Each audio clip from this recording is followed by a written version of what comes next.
नमस्कार दोस्तों, स्वागत है आपका हमारे YouTube चैनल बायोगुरु पर। आज हम 10th साइंस का चैप्टर नंबर 7 जिसका नाम है परमाणु सिद्धांत, तत्वों का वर्गीकरण, गुणधर्म एवं आवर्ती का पार्ट नंबर 4 पढ़ रहे हैं। इसमें हम पढ़ेंगे आधुनिक आवर्त सारणी के गुण। पिछली वीडियो में हमने आधुनिक आवर्त सारणी और उसको बनाने की ट्रिक बताई थी। इस वीडियो में हम आधुनिक आवर्त सारणी के गुणों के बारे में चर्चा करेंगे। इसके गुणों में पहला है परमाणु त्रिज्या। परमाणु त्रिज्या के बारे में जान लेते हैं, फिर जानेंगे आधुनिक आवर्त सारणी में ये परमाणु त्रिज्या किस प्रकार गुणधर्म दर्शाती है। तो पहले परमाणु त्रिज्या के बारे में जान लेते हैं। परमाणु त्रिज्या कहते किसे हैं? हम जानते हैं कि प्रत्येक परमाणु में एक नाभिक पाया जाता है, यानी धनावेश पाया जाता है, और उसके चारों ओर कक्षक पाए जाते हैं जिनमें क्या होता है, इलेक्ट्रॉन वृत्ताकार पथों में गति करते हैं। जैसे यहाँ पर 3 कक्षक हैं। अब ये जो बाह्यतम कोश है या फिर कक्षक है, ये बाहर वाला, यहाँ पर जो इलेक्ट्रॉन घूम रहा है यानी वृत्ताकार पथ में गति कर रहा है, नाभिक से उसकी दूरी, ये जो दूरी है ये क्या कहलाती है? परमाणु त्रिज्या कहलाती है। और जब हम एक आवर्त में बाएं से दाएं चलते हैं यानी इधर से इधर चलते हैं तो परमाणु क्रमांक बढ़ता है। जैसे एक आवर्त ले लेते हैं, lithium, beryllium, boron, carbon, nitrogen, oxygen और फ्लोरीन। ये हमने कोई आवर्त ले लिया। अब इसमें क्या हो रहा है, इधर जैसे ही चलते हैं, बाएं से दाएं चलते हैं तो परमाणु क्रमांक बढ़ता है। इसका परमाणु क्रमांक कितना है? 3, इसका 4, 5, 6, 7, 8 और 9, इनके ये क्या है? परमाणु क्रमांक है।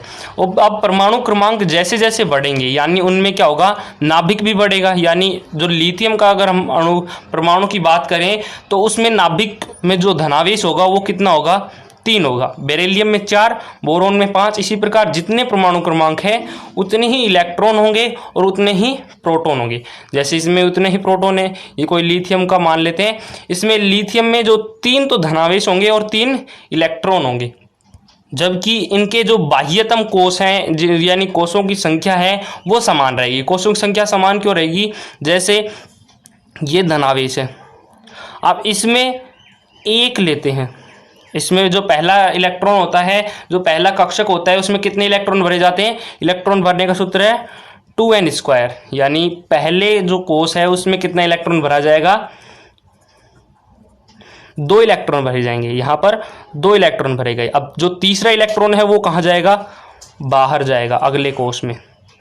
तो इसमें 3 इलेक्ट्रॉन हो गए, यानी ये कौन सा हो गया? लिथियम हो गया। और इसके अंदर जो धनावेश है वो भी कितना होगा? 3। अगर बेरिलियम की बात करें तो यहाँ पर बाह्यतम कोश में 1 और आ जाएगा। बोरॉन की तो 1 और आ जाएगा, यानी 5 हो गए, यानी 5 हो गए इलेक्ट्रॉन। और इसमें प्रोटॉन भी 5 होंगे, बोरॉन में प्रोटॉन भी 5 होंगे। यानी जितने इलेक्ट्रॉन होते हैं उतने ही नाभिक में धनावेश होते हैं। अब ये धनावेश जब ज़्यादा होंगे, एक तो हम 3 की बात करें, जैसे लिथियम की बात करें 3, इसमें 2 इलेक्ट्रॉन तो अंदर वाले कोश में, 1 बाहर वाले में। ये किसका हो गया? लिथियम का। और ये बोरॉन या फिर फ्लोरीन का ले लेते हैं।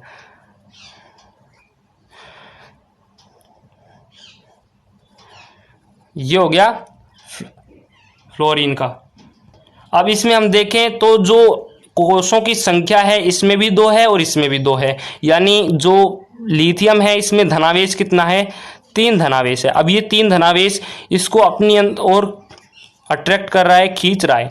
और जबकि यहाँ पर कितने हैं? 9 हैं, 9 धनावेश हैं, क्योंकि ये किसका है? फ्लोरीन का। और फ्लोरीन का परमाणु क्रमांक 9 होता है। इसके कारण इसमें जो धनावेश होंगे वो भी 9 होंगे, और वो 9 सारे अट्रैक्ट कर रहे होंगे।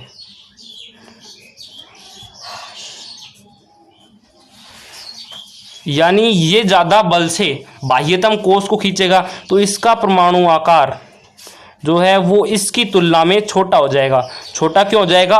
क्योंकि इसमें प्रोटॉन अधिक है और इसमें प्रोटॉन कम है, और इन दोनों का जो बाह्यतम या फिर कोषों की संख्या है वो समान है। इसमें भी कोषों की संख्या 2 है और इसमें भी 2, जबकि इसमें धनावेश कितना है? 9, और इसमें धनावेश 3 है।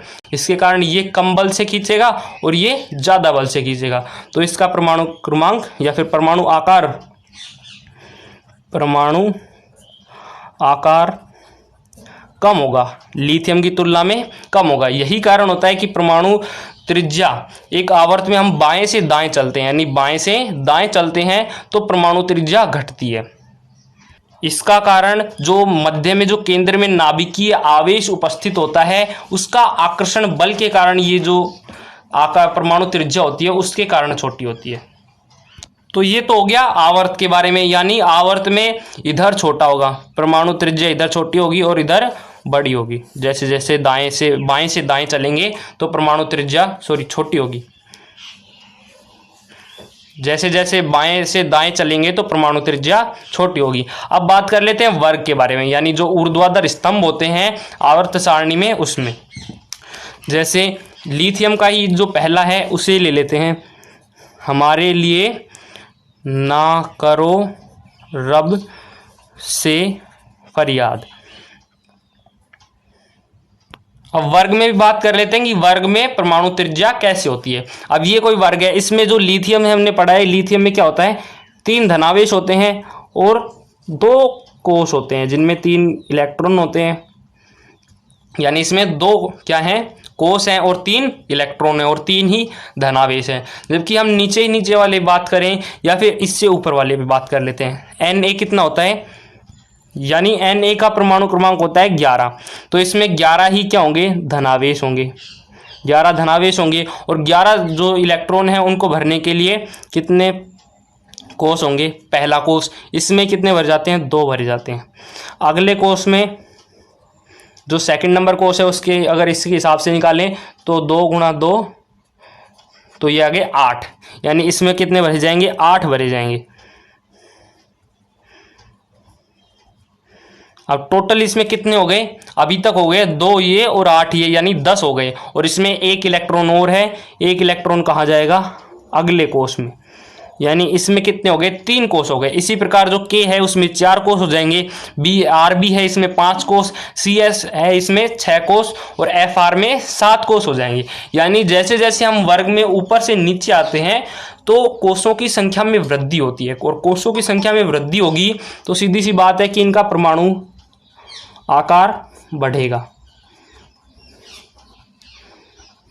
अब यहां पर क्या हो रहा था, यहां पर नाभिकीय आवेश प्रबल हो रहा था, यहां पर भी नाभिकीय आवेश प्रबल होगा क्योंकि इसमें 3 धनावेश हैं और यहां पर कितने धनावेश आ गए, 11 धनावेश आ गए। यानी यहां पर भी जो वो प्रोटॉनों की संख्या है वो भी अधिक है, यानी ये भी बाह्यतम कोष को खींचेंगे, लेकिन इनकी दूरी अधिक हो गई और ये इतना प्रबल नहीं होता, इसके कारण इसमें परमाणु आकार बढ़ता है। जैसे जैसे हम वर्ग में ऊपर से नीचे आते हैं तो परमाणु त्रिज्या या परमाणु आकार है वो बढ़ता है। अब बढ़ता क्यों है, क्योंकि इनके जो कोषों की संख्या है उसमें वृद्धि हो जाती है। अगला है आयनिक त्रिज्या। आयनिक त्रिज्या के बारे में जान लेते हैं कि आयनिक त्रिज्या किसे कहते हैं। जब कोई परमाणु होता है, अभी हमने पढ़े परमाणु में क्या होते हैं, इलेक्ट्रॉन होते हैं, प्रोटॉन होते हैं, उसके अलावा न्यूट्रॉन भी होते हैं। पहले हम प्रोटॉन और इलेक्ट्रॉन की बात कर लेते हैं। जो आयनिक त्रिज्या होती है उसमें जो परमाणु होते हैं, जैसे ये कोई परमाणु है, मान लो ये N है, Na है, यानी इसमें इसका जो परमाणु क्रमांक है वो कितना है, 11 है। तो इसमें कितने कक्षक होंगे, 2, तो इसमें इलेक्ट्रॉन भरे जाएंगे, इसमें 8 इलेक्ट्रॉन भरे जाएंगे और अंत में एक और भरा जाएगा। तो आयनिक त्रिज्या का मतलब समझते हैं, जब कोई परमाणु में से इलेक्ट्रॉन ग्रहण किया जाता है या फिर त्याग किया जाता है, जब परमाणु द्वारा इलेक्ट्रॉन का ग्रहण किया जाता है या फिर त्यागा जाता है तो आयन बनते हैं, और वो आयन की जो त्रिज्या होती है उसे ही हम आयनिक त्रिज्या कहते हैं। जैसे अब ये Na है, ये मान लो इलेक्ट्रॉन प्रदान कर रहा है, त्याग रहा है, यानी ये जो बाह्यतम कोष का इलेक्ट्रॉन है ये बाहर निकल रहा है, और बाहर निकल रहा है तो इसमें Na+ होगा, क्योंकि इसमें से इलेक्ट्रॉन माइनस हो रहा है और माइनस हमेशा होता है, तो जो प्लस होता है Na+ हो जाएगा। यानी जब -1 इलेक्ट्रॉन बाहर निकल जाएगा तो 1+ आएगा, और जब 1 इलेक्ट्रॉन जुड़ जाएगा तो Na- आएगा। पहले हम त्याग करवा रहे हैं तो इसमें Na+ होगा।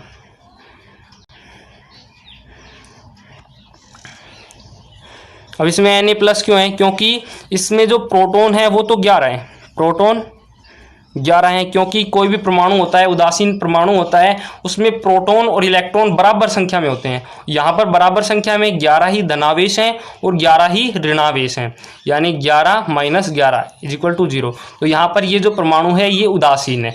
जबकि यहाँ पर क्या हो रहा है, प्रोटॉन तो उतने ही हैं, प्रोटॉन 11 हैं, जबकि एक इलेक्ट्रॉन निकल गया है, यानी 10 इलेक्ट्रॉन बचे हैं। तो इसमें क्या होगा, 10 - 11 तो माइनस में आ जाएगा, तो यानी 11 - 10, तो इसमें कितने में आ जाएगा, +1 में, यानी Na कितना होगा, +1 होगा। और इसमें 2 इलेक्ट्रॉन और बाहर वाले कोष में 8 इलेक्ट्रॉन, यानी इसमें से 1 इलेक्ट्रॉन बाहर निकल गया है। इसके कारण ये जो Na है वो किस में बदल गया, आयन में बदल गया, धनायन में बदल गया। और यहाँ पर देख रहे हैं कि इसमें 2 कोष हैं और यहाँ पर 3 कोष हैं, तो इसमें परमाणु त्रिज्या किसकी अधिक होगी, परमाणु त्रिज्या इसकी अधिक होगी और इसकी कम होगी। यानी जो धनायन होते हैं, +1 होते हैं, जहाँ से इलेक्ट्रॉन निकलते हैं, उससे जो धनायन बनते हैं वो उदासीन परमाणु से छोटे होते हैं, आकार में छोटे होते हैं। और जब हम इसमें एक इलेक्ट्रॉन जोड़ देते हैं, एक इलेक्ट्रॉन जोड़ देते हैं, तो क्या होता है,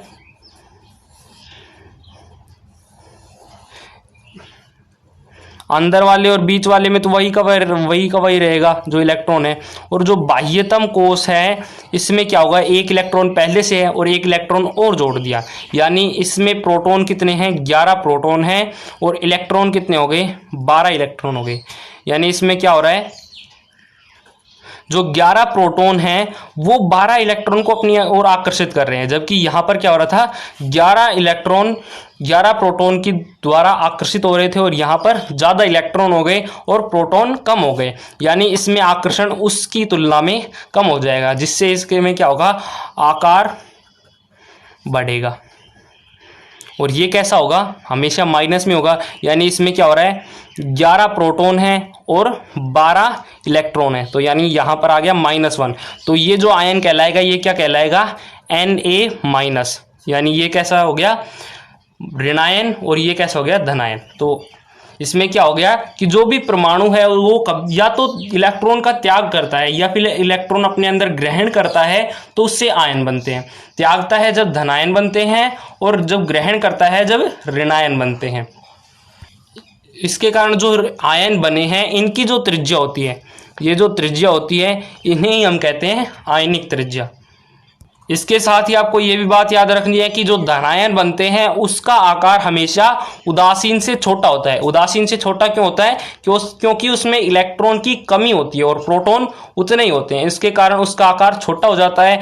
और जबकि जब उसमें इलेक्ट्रॉन जोड़ते हैं तो क्या होता है, उसका आकार हमेशा बढ़ता है। यानी ऋणायन का आकार उदासीन से हमेशा बड़ा होता है, क्योंकि उसमें एक इलेक्ट्रॉन और आ जाता है। अगला गुण है आयनन एंथैल्पी। आयनन एंथैल्पी किसे कहते हैं, उदासीन गैसीय परमाणु। इसमें आपको याद रखना है कि जो परमाणु होगा वो कैसा होगा, उदासीन होगा, यानी उसमें ना तो ऋणायन होगा ना धनायन होगा, वो उदासीन होगा और वो गैसीय अवस्था में होगा। तो गैसीय अवस्था और उदासीन परमाणु है, उसमें से उसके बाह्यतम कोष में से एक इलेक्ट्रॉन अलग करने के लिए जो आवश्यक ऊर्जा होती है उसे हम आयनन एंथैल्पी या आयनन विभव कहते हैं। इसे समझ लेते हैं कि आयनन एंथैल्पी किससे कहते हैं। जैसे ये एल्यूमिनियम परमाणु है, जिसमें कितने होते हैं, परमाणु क्रमांक 13 होते हैं, यानी इसमें 13 इलेक्ट्रॉन और 13 प्रोटॉन होते हैं। 2 अंदर वाले कोष में, 8 बीच वाले कोष में और 3 बाहर वाले कोष में, यानी टोटल 13 इलेक्ट्रॉन होते हैं। तो ये कौन सा परमाणु हो गया, एल्यूमिनियम परमाणु हो गया। ये परमाणु ना तो धनायन है या ना ऋणायन है, ये कैसा है, उदासीन है। यानी इसमें ना तो इलेक्ट्रॉन का त्याग हुआ है ना इसने इलेक्ट्रॉन ग्रहण किए हैं। अब आयनन एंथैल्पी क्या होती है, एक इलेक्ट्रॉन, जो बाह्यतम कोष वाला जो इलेक्ट्रॉन है, ये 3 इलेक्ट्रॉन है, इनमें से कोई भी एक इलेक्ट्रॉन अगर उसे हम बाहर निकालना चाहते हैं तो उसके लिए हमें कुछ ऊर्जा की आवश्यकता होती है, हमें उसे ऊर्जा देनी पड़ेगी और वो इलेक्ट्रॉन बाहर निकल जाएगा। तो ये जो ऊर्जा होती है इसे हम क्या कहते हैं, आयनन एंथैल्पी या आयनन विभव। तो एक बार फिर से इसको रिपीट कर लेते हैं कि आयनन एंथैल्पी किसे कहते हैं। उदासीन गैसीय परमाणु, यानी जो ये जो परमाणु है ये उदासीन होना चाहिए और गैसीय अवस्था में होना चाहिए। उसमें जो परमाणु है उसका बाह्यतम कोष का इलेक्ट्रॉन पृथक करने के लिए कुछ ऊर्जा की आवश्यकता होती है, उसे हम क्या कहते हैं, आयनन एंथैल्पी कहते हैं या आयनन विभव कहते हैं। अगर हम इसकी रिएक्शन बनाएं तो इसकी रिएक्शन कैसे बनेगी, M1 यानी कोई परमाणु है, ये परमाणु है, अब इसमें एनर्जी दी गई, ये आयनन एंथैल्पी दी गई और क्या होगा, प्रथम आयनन एंथैल्पी दी गई। तो इससे क्या होगा, जो M1 है इससे एक इलेक्ट्रॉन निकल जाएगा। और अभी हमने ऊपर पढ़ा था कि जब किसी भी परमाणु से इलेक्ट्रॉन निकलता है तो वो कैसा होता है, हमेशा धनायन होता है। तो यहाँ पर क्या हो गया, जब एक इलेक्ट्रॉन निकलेगा तो एक धनायन का निर्माण होगा, यानी M+ और एक इलेक्ट्रॉन बाहर निकल जाएगा।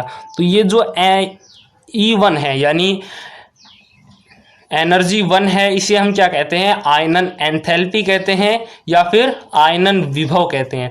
अब ये जो M+ बना है, अगर हम इसे दूसरा इलेक्ट्रॉन निकलना चाहें, यानी एक इलेक्ट्रॉन निकल गया, अब भी बाह्यतम कोष में 2 इलेक्ट्रॉन है, अब इसे दोबारा से एनर्जी दी जाती है और क्या किया जाता है, एक इलेक्ट्रॉन और निकाल लिया जाता है, यानी इसमें कितने हो गए, 2 धनावेश हो गए, एक इलेक्ट्रॉन और बाहर निकल गया। इसी प्रकार अगर तीसरा निकालना चाहें तो तीसरे में क्या हो गया, M++ E3,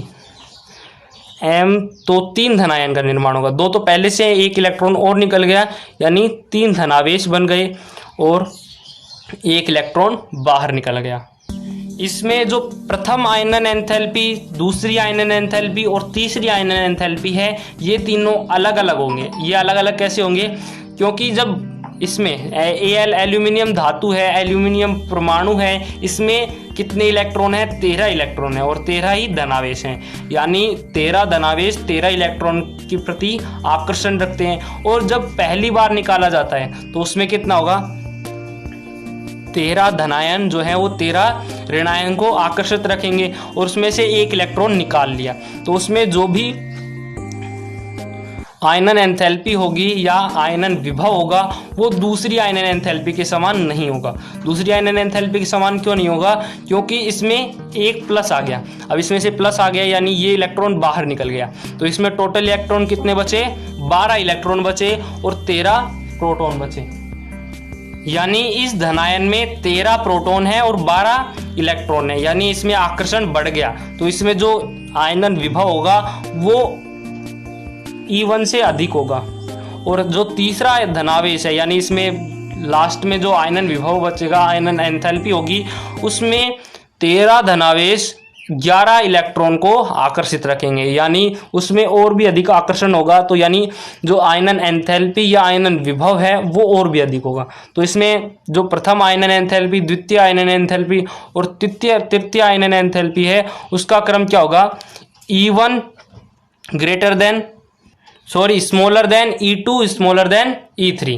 तो इसमें जो प्रथम धनायन आयनन एंथैल्पी होगी वो सबसे कम होगी, दूसरी उससे अधिक, तीसरी उससे अधिक।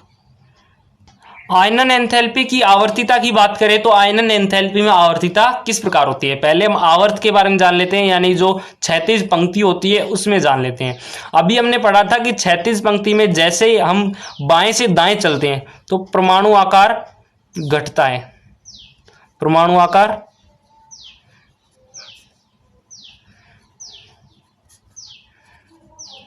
और जब परमाणु आकार घटता है, परमाणु आकार घटता क्यों है, क्योंकि जो नाभिकीय आवेश है उसके मान में वृद्धि हो जाती है, यानी नाभिकीय आवेश बढ़ जाता है जबकि कोषों की संख्या उतनी ही होती है। ये क्या हो गया, नाभिकीय आवेश। और जब नाभिकीय आवेश बढ़ेगा यानी जो धनायन है उनका ऋणायन के प्रति आकर्षण अधिक होगा, तो सीधी सी बात है कि जो आयनन एंथैल्पी है उसका मान भी अधिक होगा, क्योंकि अधिक ऊर्जा की आवश्यकता होगी। तो अधिक ऊर्जा की आवश्यकता होगी, इस कारण जब आवर्त में हम दाएं से बाएं चलते हैं तो आयनन एंथैल्पी या आयनन विभव है उसके मान में भी बढ़ोतरी होती है। बढ़ोतरी क्यों होती है? क्योंकि परमाणु आकार छोटा होता है और परमाणु आकार छोटे होने के कारण नाभिकीय आवेश बढ़ता है और नाभिकीय आवेश बढ़ने के कारण इलेक्ट्रॉन को निकालने के लिए अधिक ऊर्जा की आवश्यकता होगी, अधिक ऊर्जा की आवश्यकता होगी और अधिक ऊर्जा की आवश्यकता होगी तो आयनन एंथैल्पी भी बढ़ेगी। क्योंकि आयनन एंथैल्पी क्या होती है? ऊर्जा ही होती है। इलेक्ट्रॉन को निकालने के लिए जो ऊर्जा की आवश्यकता होती है उसे ही हम आयनन एंथैल्पी कहते हैं।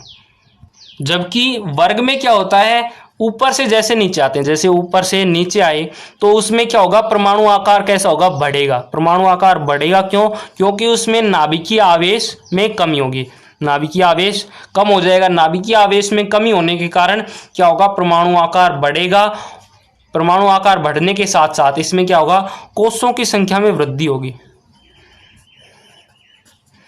कोषों की संख्या बढ़ेगी। कोषों की संख्या बढ़ेगी तभी तो उसमें नाभिकीय आवेश कम होगा और नाभिकीय आवेश कम होगा तो उसका जो परमाणु आकार है वो बढ़ जाएगा। यानी इसमें क्या हो रहा है? नाभिकीय आवेश कम हो रहा है, यानी जो बीच में जो धनायन है वो ऋणायन को कम आकर्षित करेगा, क्योंकि दूर हो जाएगा ऋणायन, वो कम आकर्षित करेगा, यानी उसकी आकर्षण करने की क्षमता कम हो जाएगी, जिससे बाहर वाले इलेक्ट्रॉन को इधर निकालने के लिए ऊर्जा की आवश्यकता कम होगी, ये ऊर्जा कम लगेगी। जबकि आवर्त में क्या हो रहा था? नाभिकीय आवेश बढ़ रहा था, ये प्लस है, यानी उसका परमाणु आकार छोटा हो रहा था तो इलेक्ट्रॉन पास आ रहा था, और इलेक्ट्रॉन पास आ रहा था तो इसमें प्रबल आकर्षण था, और प्रबल आकर्षण को तोड़ने के लिए अधिक ऊर्जा की आवश्यकता होगी, और अधिक ऊर्जा की आवश्यकता होगी यानी आयनन एंथैल्पी बढ़ जाएगी।